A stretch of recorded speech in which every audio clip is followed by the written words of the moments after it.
సిద్దిపేట జిల్లా గజ్వేల్ పట్టణంలో BRS party నియోజకవర్గ ఇన్ఛార్జ్ వంటేరు ప్రతాప్ రెడ్డి సమావేశం నిర్వహించారు. ఈ సందర్భంగా ఆయన కాంగ్రెస్, బీజేపీ పార్టీలపై అలాగే బీఆర్ఎస్ పార్టీలోని అంతర్గత అంశాలపై తీవ్ర విమర్శలు చేశారు. ఎన్నికలకు ముందే బీజేపీ, కాంగ్రెస్ పార్టీలకు కుమ్మక్కై బీఆర్ఎస్ పార్టీని అధికారంలోకి రాకుండా చేశాయని ఆరోపించారు. బీజేపీ, నరేంద్ర మోడీ కాంగ్రెస్ పార్టీకి నిధులు పంపిణీ చేసి ఈ కుట్రకు పాల్పడ్డారని అన్నారు. రేవంత్ రెడ్డి ప్రభుత్వం 20 నెలల కాలంలోనే 2,20,000 కోట్ల అప్పులు చేసిందని, అభివృద్ధి చేయకుండానే ఇన్ని అప్పులు చేసిన ఘనత కాంగ్రెస్ ప్రభుత్వాందని ఎద్దేవా చేశారు.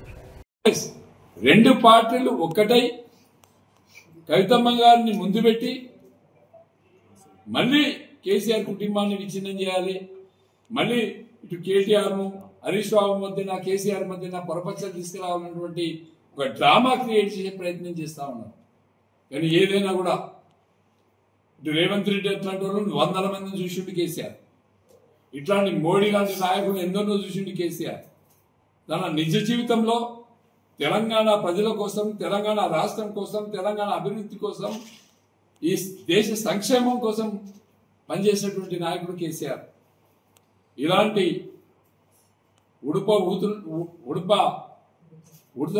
ఊపులకి భయపడేటువంటి వ్యక్తి కాదు కేసీఆర్. మరి ఏదేమైనప్పటికీ కూడా కవితమ్మ నా పేరు కూడా తీసింది. కవిత గారు నా పేరు కూడా తీశారు, ప్రతాప్ రెడ్డి గారు. నేను 2009లో పోటీ చేశా, 2014లో చేసిన, 2018లో చేసిన. నేను ఎట్టి పరిస్థితిలో గజ్వేల్కి ఒకసారి ఎమ్మెల్యే కావాలన్నటువంటి కాన్సెప్ట్. ఆ రోజులలో టీఆర్ఎస్ పార్టీ తరఫున ఇక్కడే ఉండి పనిచేస్తున్నటువంటి హరీష్ రావు గారిని తట్టుకోవడానికి, రాజకీయంగా నిలబడడానికి, రాజకీయంగా మాట్లాడినటువంటి మాటలు అవి. వాస్తవంగా కూడా నేను గతంలోనే హరీష్ రావు గారికి వాస్తవాలు చెప్పా. మల్లన్న సాగర్ ఇనాగ్రేషన్ లో నేను మల్లన్న సాగర్ మీద ఫైట్ చేసినప్పుడు నేను చేసింది తప్పు కావచ్చు, మీరు చేసిందే రైటు. ఇవాళ తెలంగాణకు కాళేశ్వరం వచ్చిందంటే, తెలంగాణకు గోదావరి నీళ్లు వస్తున్నాయి అంటే మీరు చేసింది రైటు, నేను చేసింది రాంగ్ అని చెప్పి ఆ రోజు నేను హరీష్ రావు గారికి చెప్పా.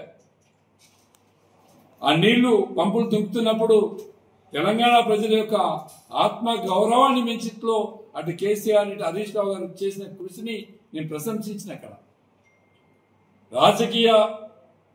రాజకీయాల్లో భాగంగానే నేను ఆ రోజు మాట్లాడిన వాస్తవాలు కాకపోయినప్పటికీ కూడా రాజకీయంగా నిలదొక్కుకోవడానికి నేను మాట్లాడిన మాటలేదు.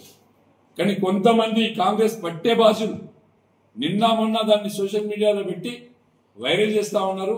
ఆ పట్టే భాషలకు నేను విజ్ఞప్తి చేస్తున్నా, అనవసరంగా రాజకీయాల్లో కానీ నా విషయంలో కానీ ఎంటర్ అయితే మీకు చెప్పులతో సన్మానం తప్పదని చెప్పి సందర్భంగా సీరియస్ అయిన హెచ్చరిస్తుంది. రాజకీయంగా హరీష్ రావుని ఎదుర్కోండి, రాజకీయంగా బీఆర్ఎస్ పార్టీని ఎదుర్కోండి, రాజకీయంగా మమ్మల్ని ఎదుర్కోండి. సౌటలు దద్దమ్మలు చేసే పని సోషల్ మీడియా ఉంది కదని చెప్పి ఇష్టం వచ్చినట్టు వాడుకుంటే తప్పకుండా మీకు రేపు జరిగే లోకల్ బాడీ ఎలక్షన్లలో డిపాజిట్లు కూడా రానియమని చెప్పి సందర్భంగా సీరియస్ గా హెచ్చరిస్తున్నా.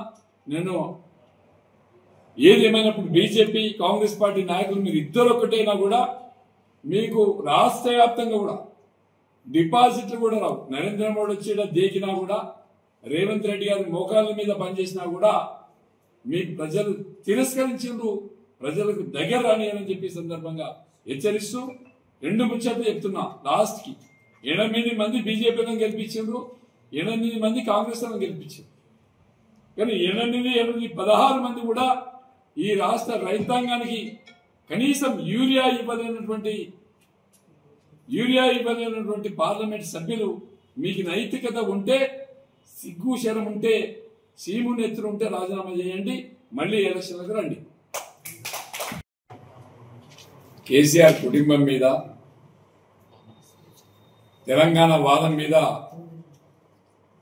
బీజేపీ నరేంద్ర మోడీ గారు, కాంగ్రెస్ ముఖ్యమంత్రి రేవంత్ రెడ్డి గారు ఇద్దరు కుట్రలు పన్ని ఎలక్షన్ల కంటే ముందే నరేంద్ర మోడీ గారు కాంగ్రెస్ పార్టీకి, రేవంత్ రెడ్డి గారికి డబ్బు పంపింగ్ చేసి ఈ రాష్ట్రంలో బీఆర్ఎస్ అధికారంలోకి రావద్దు, కేసీఆర్ గారు అధికారంలో ఉండొద్దు అన్నటువంటి కక్షతోని నరేంద్ర మోడీ గారు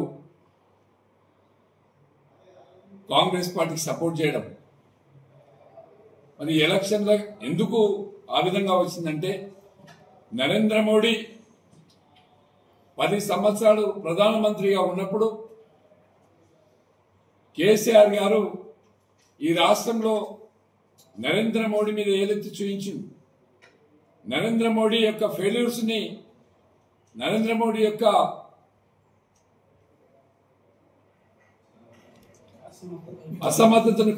అసమర్థతని వేలెత్తి చూయించినటువంటి గట్టి నాయకుడు కేసీఆర్ గారు.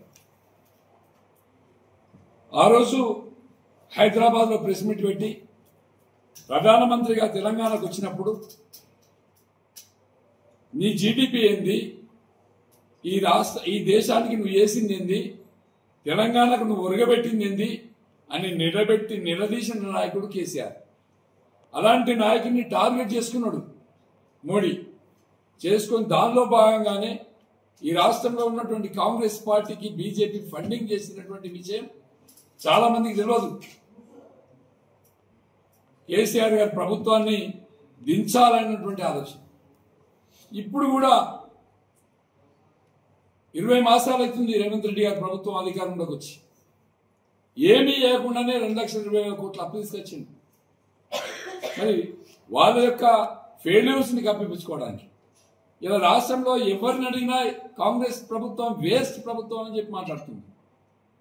మరి వేస్ట్ ప్రభుత్వం, ఎవరికి పనికిరాని ప్రభుత్వం, దాన్ని పబ్బం గడుపుకోవడానికి రోజుకొక ఎపిసోడ్ కాళేశ్వరం అని, ఏసీబీలని, ఒకసారి కేటీఆర్ మీద, ఒకసారి హరీష్ రావు మీద, ఒకసారి కేసీఆర్ గారి మీద రోజొక రకమైనటువంటి ఎపిసోడ్తోని పబ్బం గడుపుకునే ప్రయత్నం రేవంత్ రెడ్డి గారు చేస్తా ఉన్నారు. ఇవాళ కవితమ్మ గారు మాట్లాడే విధానాన్ని చూస్తే కూడా